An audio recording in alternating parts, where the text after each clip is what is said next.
Terimalah salam Gereja Perjanjian Baru, Maranatha, Tuhan Yesus segera datang. Saya Wanda Dumais dari Sydney, Australia. Kembali lagi bersama dengan Anda dalam program Sound Doctrine. Saudara yang dikasihi Tuhan, Kolose 3 ayat 1 sampai dengan ayat yang keempat berbunyi seperti ini. Karena itu, kalau kamu dibangkitkan bersama dengan Kristus, carilah perkara yang di atas, di mana Kristus ada, duduk di sebelah kanan Allah. Pikirkanlah perkara yang di atas, bukan yang di bumi, sebab kamu telah mati dan hidupmu tersembunyi bersama dengan Kristus di dalam Allah. Apabila Kristus yang adalah hidup kita menyatakan diri kelak, kamu pun akan menyatakan diri bersama dengan Dia dalam kemuliaan.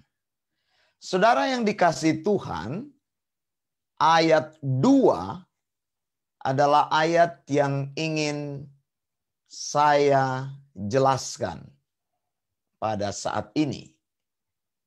Paulus berkata, pikirkanlah perkara yang di atas, bukan yang di bumi. Bahasa Inggrisnya bagus, bilang begini, set your affection on things above, not on things on the earth. Jadi, apa yang mau dikatakan oleh ayat ini? Set your affection itu bicara mengenai passion. Your passion. What is your passion in life? Paulus sudah katakan tadi yang pertama. Kalau kamu dibangkitkan bersama dengan Kristus, maka dia katakan, set your passion on things above. Begitu. Jadi orang-orang yang sudah diselamatkan oleh Tuhan, passionnya itu adalah hal-hal yang bersifat kekal. Bertanyalah pada dirimu sendiri. Kalau engkau merasa engkau sudah diselamatkan oleh Tuhan, kalau engkau merasa engkau adalah orang percaya, tapi tidak punya passion on things above, tidak punya kerinduan akan perkara-perkara yang kekal, maka pertobatanmu itu saya ragukan. Mengapa? Karena firman Tuhan mengajar kita bahwa engkau sekarang sudah menjadi orang yang berbeda. Begitu, saudara. Jadi affection yang dibicarakan Paulus itu adalah sebuah keterikatan, sebuah keterkaitan yang melibatkan segenap perasaan, segenap tubuh, segenap pikiran, dan segenap hatimu terhadap hal-hal tersebut.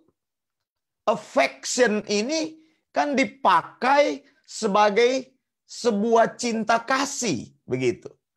Contoh, seseorang yang sudah menikah, affection-nya itu on his partner, on her partner. Jadi maksudnya, kalau engkau menikah ya affectionmu hanya kepada pasangan nikahmu, begitu. Jadi sudah berbeda, tidak lagi merasa hidup sebagai seorang single atau orang yang belum menikah, tetapi dia sudah memikirkan satu-satunya affection dalam hidupnya yang mendrive hidupnya, yang membuat hidupnya terus bersemangat, yang menuntun hidupnya itu pasangannya. Ini maksudnya kata-kata praktis dari Paulus. Kita seringkali mengutip ayat-ayat ini, tapi kita tidak mengerti artinya. Begitu. Ketika kita katakan Kolose 3 ayat 2, pikirkanlah perkara yang di atas, bukan yang di bumi. Maksudnya affectionmu, passionmu itu apa? Apa yang bernyala-nyala di dalam rohmu? Apakah mengenai hal-hal dunia ini atau mengenai hal-hal kekekalan? Bertanya, apakah engkau memberikan waktu, meluangkan waktu yang banyak berusaha untuk memberikan hal-hal yang tertinggi kepada masalah-masalah kekekalan? Arah hidupmu, orang-orang yang sudah dibangkitkan bersama Kristus harus diubah dari tertuju kepada perkara-perkara fana di bawah bumi ini menjadi tertuju kepada perkara-perkara yang mulia. Amin, saudara. Itu maksudnya set your affection on things above. Begitu. Jadi your purpose is no longer on things on the earth. Jadi tidak lagi engkau mempunyai keterikatan kepada dunia ini. Apakah Paulus sedang mengatakan bahwa kita berhenti melakukan hal-hal yang di dunia ini? Tidak, saudara. Paulus tidak sedang mengatakan kepadamu bahwa engkau harus berhenti bekerja ketika engkau menjadi orang percaya. Paulus sedang tidak mengatakan bahwa engkau berhenti untuk memaksimalkan kemanusiaanmu. Paulus sedang tidak mengatakan bahwa engkau berhenti menjaga kesehatanmu, menjaga tubuhmu. Paulus sedang tidak berkata bahwa memaksimalkan waktu itu tidak penting. Paulus sedang tidak berkata bahwa engkau harus berhenti dari pekerjaanmu, berhenti mencari uang. Tidak, saudara. Tapi passionnya berubah gitu. Keterikatannya berubah, affectionnya berubah. Dari orang yang cinta dunia, sekarang mulai berbalik arah. Karena apa? Karena sudah dibangkitkan bersama dengan Kristus, maka affectionnya sudah berubah. Begitu. Nah, ini juga Paulus mau katakan bahwa perkara-perkara kekekalan itu bukan hanya sampai dalam ide atau pikiran gitu. Jadi kalau engkau mengutip ayat ini, fasih mengutip ayat ini, menulis di Facebook ayat-ayat ini, banyak kan orang karena sudah ada Facebook tiba-tiba sudah jadi motivator. Itu motivator amatir begitu, mengajak orang untuk percaya pada firman Tuhan. Dia tidak melakukan itu. Begitu banyak orang menulis khotbah di Facebook, dia sendiri tidak mengerti apa yang dia tuliskan. Begitu, karena terpengaruh pada hal-hal yang dia dengar salah. Begitu.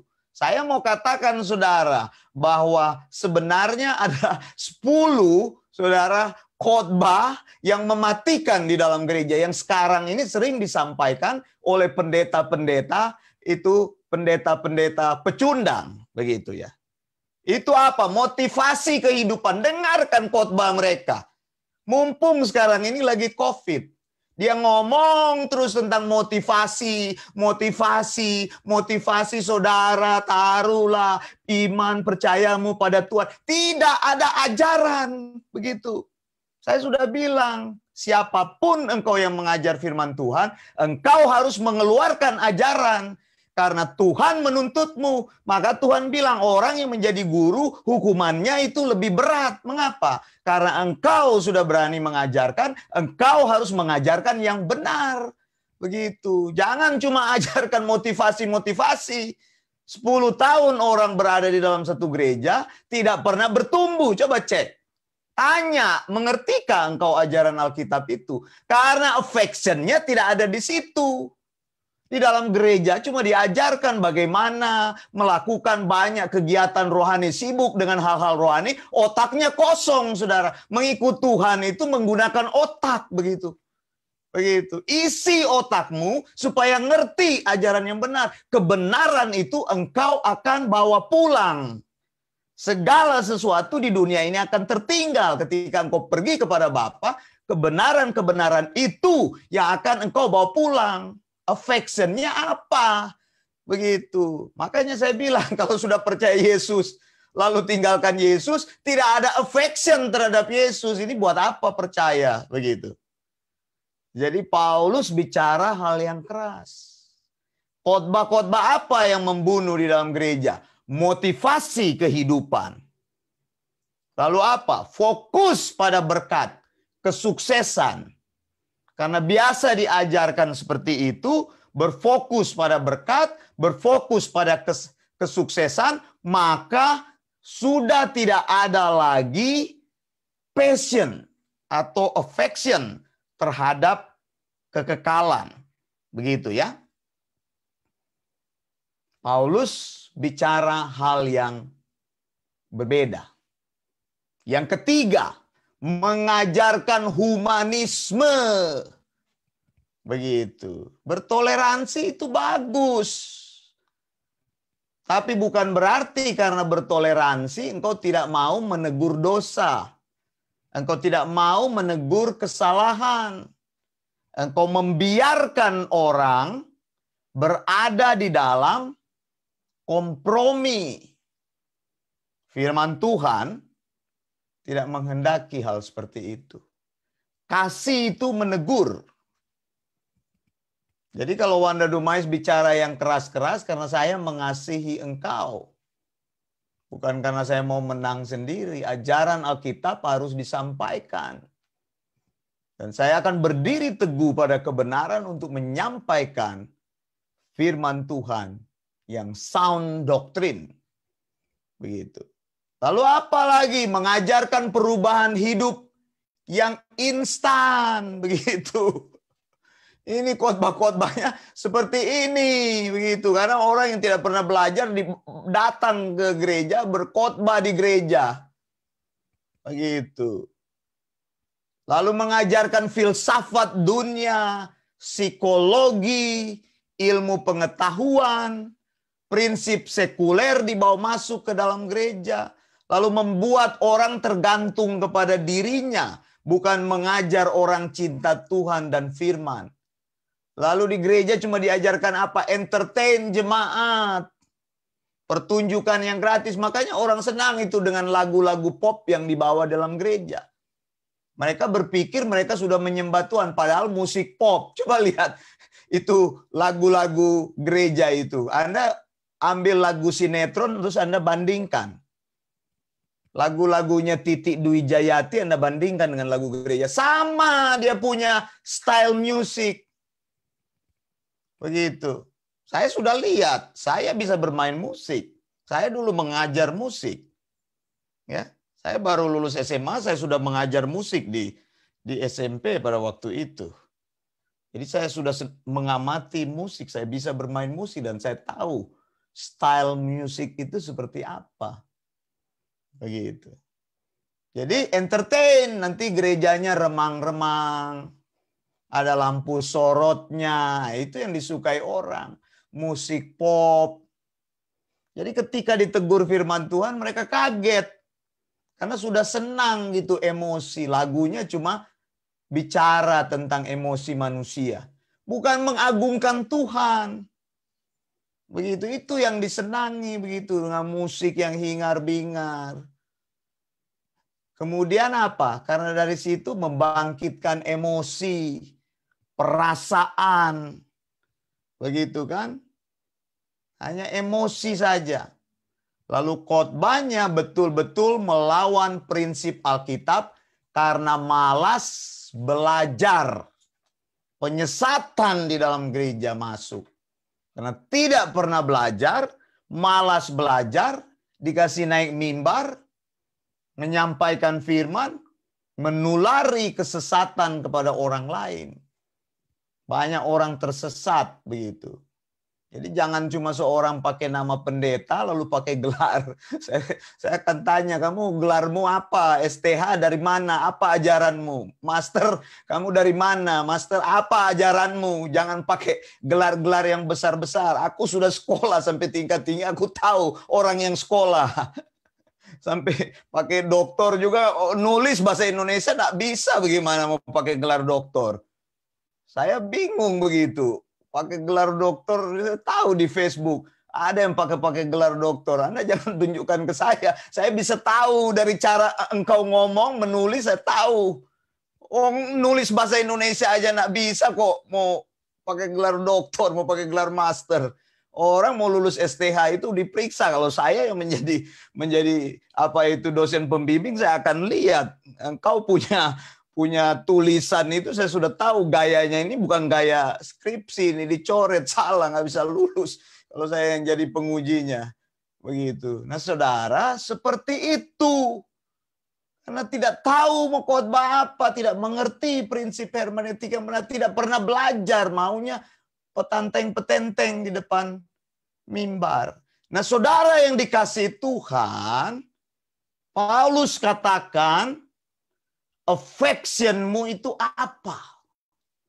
Apakah engkau masih cinta kepada dunia ini? Padahal dia katakan set your affection. Jadi coba kamu, passionmu itu sekarang berubah. Begitu. Apakah kamu cinta Tuhan betul, sudah diselamatkan? Apakah engkau menggebu-gebu ingin mencari kebenaran di dalam hidupmu? Affection yang pertama itu apa? Kalau mau taruh affection dalam kekekalan, set your affection on things above, adalah yang pertama, engkau mengakui bahwa semua ajaran atau doktrin di dalam Alkitab itu sebagai kebenaran yang tidak pernah berubah, inerrant and infallible. Begitu. Jadi Alkitab satu-satunya alat uji yang terukur. Kalau ada orang bicara berbeda dari Alkitab, kalau affectionmu berbeda dari pengajaran-pengajaran Alkitab, maka belum benar itu affectionmu. Harus diubah. Engkau tidak sungguh-sungguh menaruh passionmu kepada Tuhan. Masa orang Kristen tidak cinta firman Tuhan? Kan bingung. Masa orang Kristen tidak cinta untuk belajar firman Tuhan? Kalau engkau sudah dibangkitkan dengan Kristus, maka hidupmu terhisap kepada kebenaran firman Tuhan. Engkau akan rindu, bertekad dalam hidupmu untuk hidup sesuai dengan semua ajaran dan doktrin Alkitab, sound doctrine. Makanya saya eager sekali untuk mengajarkan sound doctrine. Karena ini adalah pengajaran Tuhan yang disampaikan kepada murid-murid, diteruskan oleh rasul-rasul kepada orang-orang lain, dan orang-orang lain juga itu harus meneruskan ajaran yang sama. Begitu. Tapi kalau orang Kristen mengaku Kristen, tidak ada kecintaan kepada firman Tuhan. Kalau orang mengaku Kristen sudah percaya, tidak rindu untuk belajar firman Tuhan, tidak rindu menyelidiki firman Tuhan, maka saya mempertanyakan. Begitu. Itu sebabnya saya ajak orang-orang, mari kita belajar bersama-sama supaya engkau memiliki dasar yang kuat akan firman Tuhan. Pengajaran-pengajaran apa? Kalau engkau mengenal pengajaran firman Tuhan, maka engkau bisa hidup sesuai dengan ajaran firman Tuhan. Bahkan engkau katakan bahwa aku rindu melayani Tuhan. Jangan sudah melayani Tuhan, lalu tiba-tiba dapat panggilan kerja sudah tidak mau lagi melayani Tuhan. Engkau tidak perlu menyebut dirimu hamba Tuhan. Ada orang-orang yang begitu, tidak pernah melayani Tuhan pakai nama pastor. Buat apa? Begitu. Tidak cinta Tuhan. Dulu belum dapat kerja, cinta Tuhan. Cari Tuhan, belajar. Setelah dapat kerja, tidak mau lagi belajar firman Tuhan. Ya aneh. Set your affection. Itu. Affectionmu apa? Jangan jadikan Tuhan sebagai alatmu. Kalau engkau lagi susah, engkau cari Tuhan. Nanti kalau engkau senang, engkau lupa. Ada orang tuh seperti itu. Bilang mau jadi hamba Tuhan. Tapi tidak mau meneguhkan hidup di dalam janji Tuhan. Tidak mau belajar untuk menjadi hamba Tuhan yang benar. Begitu. Begitu panggilan itu tertinggi. Yang Tuhan katakan kepada kita itu panggilan tertinggi. Begitu. Affection itu karena kita percaya bahwa firman Allah itu adalah diri Allah sendiri, kita mau menundukkan diri di bawah otoritas firman Tuhan. Begitu. Banyak sekali orang datang kepada saya, Pak, saya mau belajar firman Tuhan. Saya bilang, oke. Di Facebook saya ada banyak firman Tuhan yang bisa engkau pelajari. Saya lihat ya nggak pernah baca firman Tuhan, nggak pernah mau share firman Tuhan. Bagaimana engkau katanya mau belajar, mau berteman dengan saya di Facebook, nggak pernah share firman Tuhan yang kau dapat. Cara untuk menyampaikan sound doctrine, engkau share sound doctrine itu. Saya tidak bosan-bosan bilang ke murid-murid saya, share. Cara itu engkau memberitakan firman Tuhan. Begitu, jangan petenteng-petenteng menyampaikan hal lain tapi tidak mau share firman Tuhan yang benar. Begitu, kalau engkau cinta Tuhan, engkau rindu bertumbuh di dalam Tuhan. Engkau buktikan itu, apapun akan engkau lakukan untuk memberitakan firman Tuhan supaya orang berdiri di atas firman Tuhan yang benar, sound doctrine. Begitu. Affectionmu apa sekarang? Passionmu itu apa? Mau melayani Tuhan? Mau menyenangkan hati Tuhan? Memikirkan perkara-perkara yang di atas? Paulus katakan seharusnya orang percaya punya affection tersebut. Tapi kalau dalam hidupmu engkau tidak menunjukkan passion seperti itu, maka saya meragukan, kembali lagi kepada ayat tadi. Mungkin yang menjadi affection hidupmu hanya uang. Ketika engkau bekerja mencari uang, kau lupakan Tuhan. Ya, saya bicara kepada orang-orang yang percaya Tuhan. Seperti Paulus bilang, Kolose 3 ayat 1 dia bilang, karena itu kalau kamu dibangkitkan bersama dengan Kristus, carilah perkara yang di atas. Begitu. Kamu cinta Tuhan enggak? Passionmu itu ada di mana? Kalau passionmu itu ada di dalam perkara-perkara yang kekal, maka engkau akan mencari kebenaran itu berapapun harganya. Saudara yang dikasihi Tuhan, orang-orang percaya di dalam Alkitab sudah menunjukkan bahwa mereka mencari perkara-perkara yang di atas. Lihat ya. Matius 7 ayat 14. Pengajaran Yesus. Karena itu sesaklah pintu dan sempitlah jalan yang menuju kepada kehidupan. Dan sedikit orang yang mendapatinya. Ini bukan main ini. Yesus bicara, kalau kita bicara tentang kehidupan, justru dikatakan sempit katanya. Sesak jalannya. Kecil jalannya. Narrow street.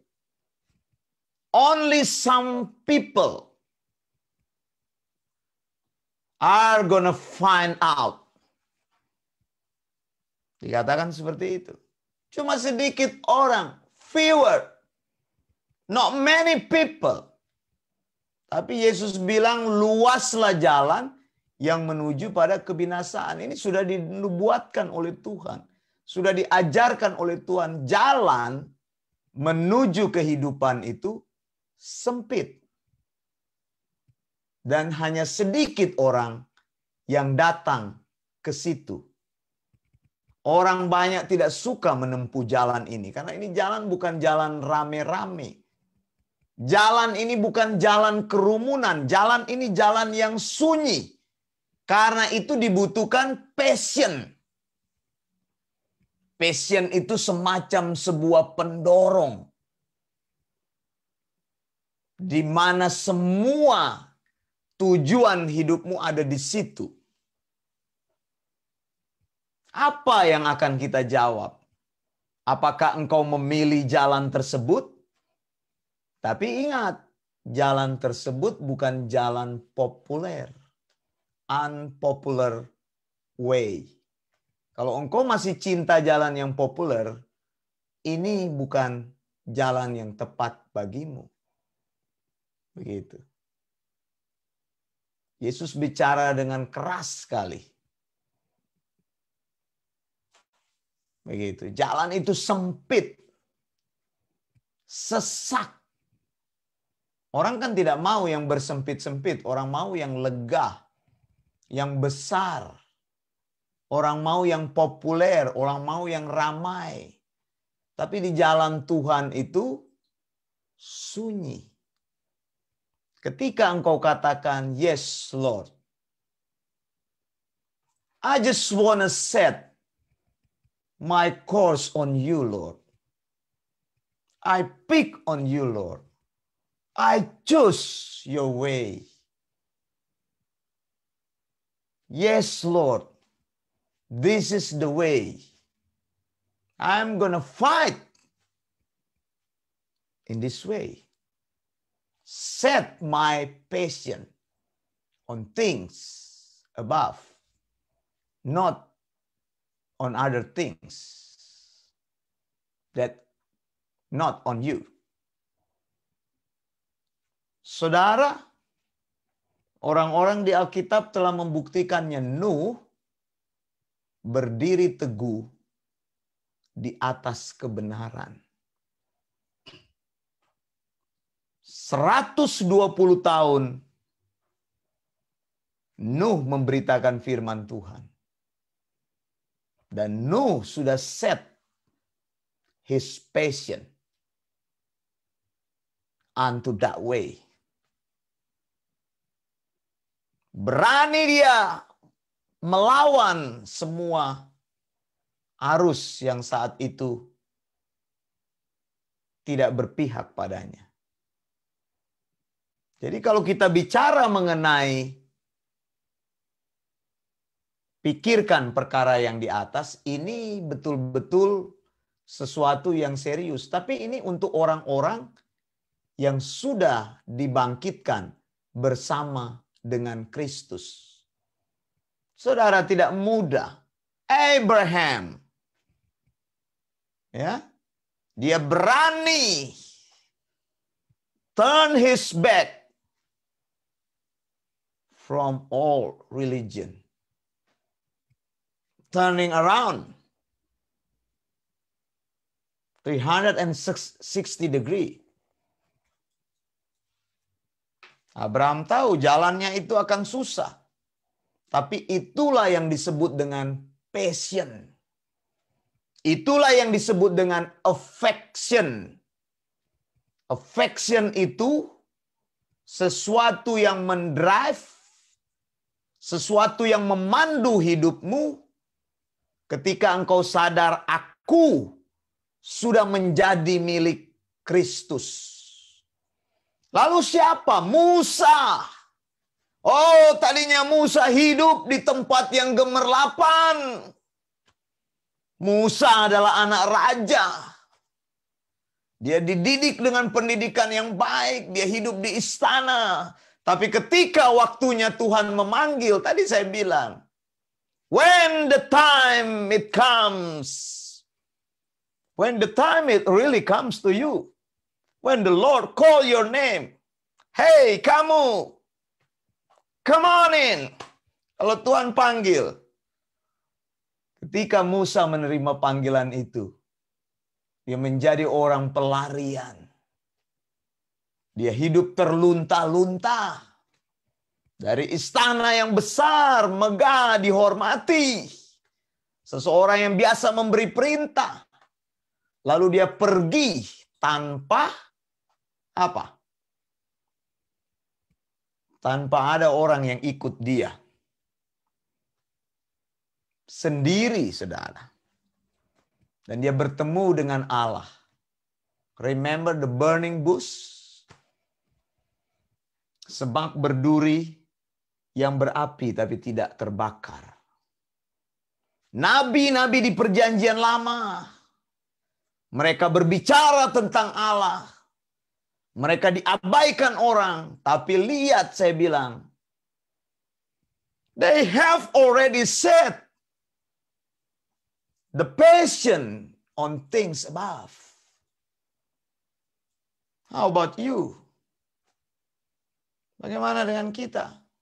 Did you really want to fight in this way? Pikirkan baik-baik, karena harganya ini berat, saudara. Engkau akan berada di jalan yang sempit. Sadrak, Mesak, dan Abednego menentang konsep umum yang saat itu dipercayai. Ya.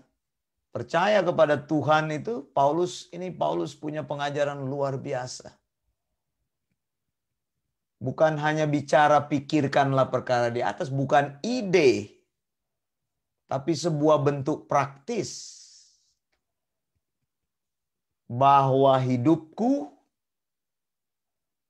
bukannya aku lagi, tetapi Kristus yang hidup di dalam aku. Itu. Tuhan Yesus hanya melatih 12 orang. Dari sekian banyak orang yang mengikut Tuhan, hanya 12 orang. Yang Tuhan pilih secara khusus. Satu pun gagal. Satu pun gagal, saudara. Cuma 12, satu pun gagal. Cuma 11. In fact, only 11 people that really followed through Jesus. Yohanes berada di Pulau Patmos sendiri. Saya cek di map itu, Pulau Patmos itu pulau terjauh dari negara Yunani. Dia sendiri di situ. Karena Tuhan. Karena Tuhan. Paulus, orang yang bicara konsep ini. Dia melatih Timotius dan Titus. Dia cuma punya 2 anak rohani. Timotius dan Titus. Orang yang hebat. Tapi ketika dia mengikut Tuhan, dia berjalan di jalan yang sempit. Are you really want to follow Jesus? Have you decided to follow Jesus? You got to think about that. Really, really careful. Karena ini bicara tentang sebuah passion yang menjadi sebuah kenyataan. Bukan sebuah ide. Mengikut Tuhan adalah bicara tentang affection. Jadi kita menaklukkan tujuan-tujuan kita yang ada di muka bumi ini kepada tujuannya Tuhan. Kita masih tetap hidup di muka bumi ini Tapi course-nya sudah berubah, tujuannya sudah berubah, arahnya sudah berubah. Dan kita berdiri teguh di atas kebenaran itu. Passion saya mengajarkan sound doctrine, karena saya percaya itulah kehendak Tuhan, bukan Injil populer. Bukan Injil yang ngawur-ngawur itu. Yang hanya meninabobokkan orang, mempertunjukkan sesuatu di gereja yang aneh-aneh saya lihat. Aduh, kacau-kacau saya lihat. Tapi masih banyak orang yang ikut. Begitu. Ajaran yang Alkitabiah. Karena saya percaya ini adalah jawaban. Kalau engkau memiliki ajaran yang Alkitabiah, hidupmu dirubah. Dan jangan hanya sekedar mendengar, tapi engkau harus bertindak.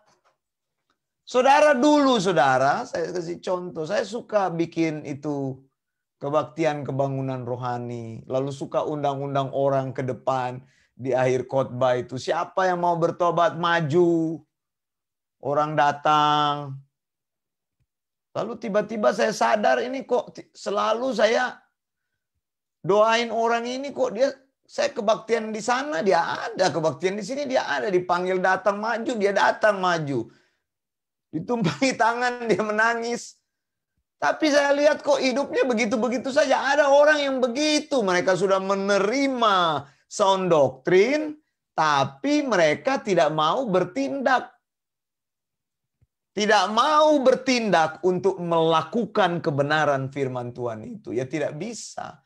Hidupmu akan berputar-putar saja di garis tersebut. Jangan habiskan hidupmu hanya berputar-putar, membuang waktumu. Passionmu apa? What is your passion? Dan saya mau katakan, passion sesungguhnya, the real passion, is the highest calling. Kita sebagai orang-orang yang sudah dibangkitkan oleh Tuhan, sudah dihidupkan oleh Tuhan, mendengar dan mampu merespon firman Tuhan, seharusnya kita mulai peduli kepada hal-hal kekekalan. Tidak ada hal-hal lain yang bisa kita bawa kepada Tuhan. Dunia ini akan engkau tinggalkan satu kali kelak.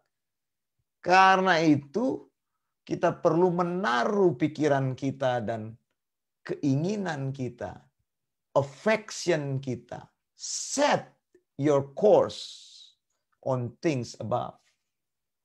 Colossians 3:2. Set your affection, set your passion on things above, not on things on this earth. Because of what? Tuhan bilang, satu kali kelak, one day, I'm gonna destroy the whole earth. I'm gonna make the new earth, the new Jerusalem. Jadi memang bukan di sini tempat kita. Tempat kita bukan di sini. Karena itu Tuhan mau menyelamatkan kita untuk membawa kita di tempat yang baru. Sekarang diajarkan kepada kita untuk memikirkan perkara-perkara yang di atas dan bertekad menjadi orang-orang Kristen yang memiliki pemikiran-pemikiran yang kekal. Affection pada hal-hal yang kekal. Bertekad saudara. Bertekad saudara. Jadikan hidupmu menjadi hidup yang Alkitabiah. Hari ini berapa nilai Alkitabiah yang ada dalam hidupmu? Berapa? 1%? Tambahkan terus. 2%, tambahkan terus. 3%, tambahkan terus. Sampai 5%, tambahkan terus. 10%, tambahkan terus. 25%. Semakin hari tambahkan kebenaran untuk membuat hidup kita menjadi alkitabiah, menjadi sound begitu. Karena itu dengarkan pengajaran yang benar, sound doktrin, supaya praktek beriman kita menjadi benar. Dan kalau praktek iman kita menjadi benar, kita berjalan sungguh-sungguh di dalam kehendak Tuhan. Roh Kudus akan menolong kita. Saya Wanda Dumai, sekali lagi saya sampaikan, salam gereja perjanjian baru. Maranatha, Tuhan Yesus segera datang. Blessings.